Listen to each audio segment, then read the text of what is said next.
Hi, we're Year 6 from Crockerne. We will be telling you about our food journey, which we will be showing you in photos, so buckle your seatbelts, it's going to be a bumpy ride. We are dying to tell you what we've been up to. Whilst on our walk we came across many plants and crops.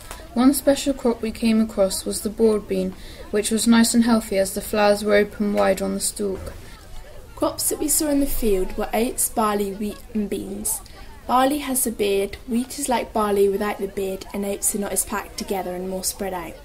Wheats and oats are most commonly used for cereals such as porridge and Weetabix, whereas barley is farmed for beer or lager.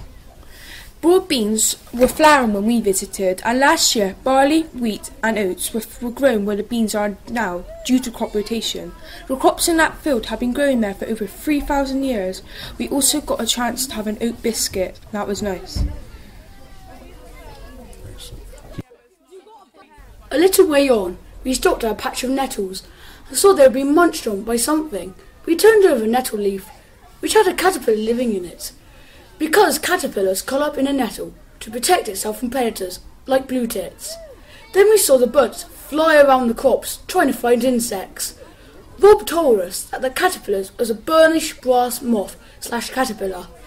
We walked a bit further and saw poppies. We also saw elderflower, which we will reveal what they are famous for a little later on.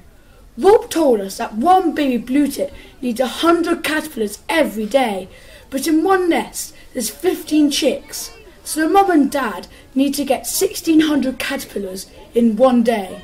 The babies fledge in 22 days, which means altogether in 22 days, mum and dad need to get 33,000 caterpillars.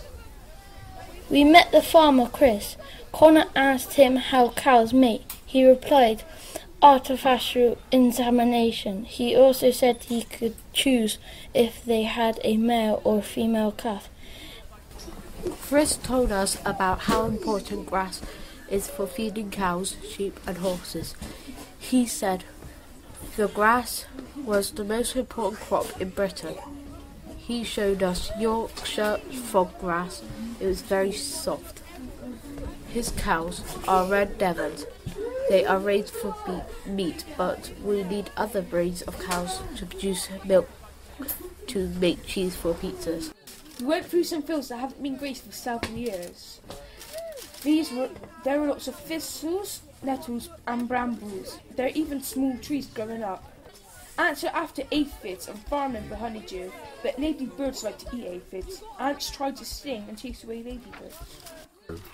We found more caterpillars and other insects. We went into another field where there was a flock of sheep. The sheep ran away from us, except Nigel, who had been a bottle-fed lamb, who liked us very much. We said goodbye to Nigel and Chris and thanked them. As we arrived at the allotments where people grow fruit and veg, we walked down the long stony path to Helen's allotments. Then Helen gave us each one cherry tomato and a piece of basil to eat. As we explored more of the allotments, we discovered spinach, broad beans and onions. After that, Helen took us down to see her chickens. She has 5 chickens and one of them laid an egg. Afterwards, Rob showed us an ant's nest, and just in a few minutes they moved all of their eggs underground because they thought we were a threat. We were all hoping to see a slow one. But unfortunately the weather was too hot for the slow ones. Then we had some elderflower fizz. It was time to leave, we had other work to do. We went up to St. Katherine's Secondary School and helped Sue and Rob build a clay oven in their eco-garden. We were going to use the oven to cook our pizzas.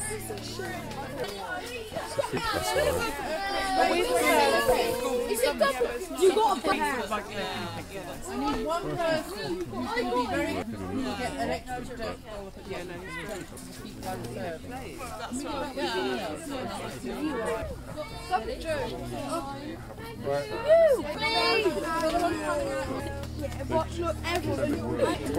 When we were making the clay oven, we had to get a pile of bricks made from the powder of clay.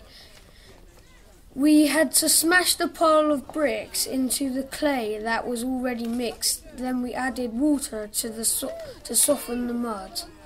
Then we started to mix. Then we all dived into the clay barefooted. Then we wobbled the mud into a slug shape. Then we had to mould the clay into pancakes and sausages to put on the sand pile. 2 weeks later, it became the clay oven, which we got to make pizzas and a chance to cook them. When we were making the pizza, first we had to roll the dough into shape, and while that was going on, the cheese was being grated and the tomato was being cut up into pieces. Then when the dough, tomato and cheese was ready, we put some fresh tomato puree on the base, followed by the cheese and tomato or other toppings on the pizza. The tomatoes in the allotments that people grow, the cheese from the cows which are dairy, and the dough from the wheat in the farmer's field.